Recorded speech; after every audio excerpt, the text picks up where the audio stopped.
Sino pa po dyan ang nagpupukpok ng mga mga cover ng takip tuwing nagbubukas kung mahigpit? Diba? Ingat po kayo kasi sa akin, ayan may bukol ako dito. Dati malaki yan. Ngayon, medyo lumit ng konti at hindi, sa dyan hindi masyadong kita pero sa personal kitang-kita po siya. Ingat po kayo sa pagbubukas ng mga mahigpit na container. Diyan ko po nakuha. Dati 2 kamay. Pero ito nawala.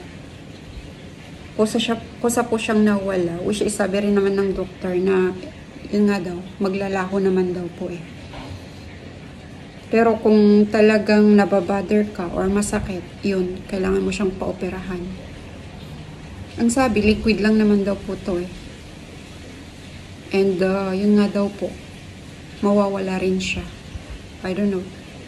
Gaano pa katagal. Kasi 4 years na to eh. Kaya ngayon ito, bumili ako ng ganito na at ito nang ginagamit ko pambukas. Kasi may tendency na naman na pag napuwersa ko yun, or napuwersa ko ang kamay ko, lalabas na naman siya.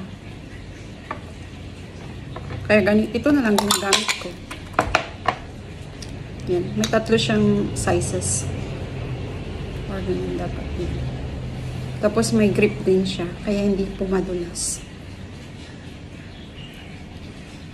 Yan. Kung may makita kayo at may extra rin naman kayong pambili, bili na lang kayo. Mas mahal pagka pag ganyan ang makuha ninyo.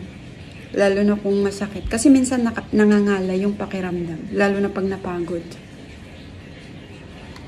Yun lang. Salamat. Yun lang.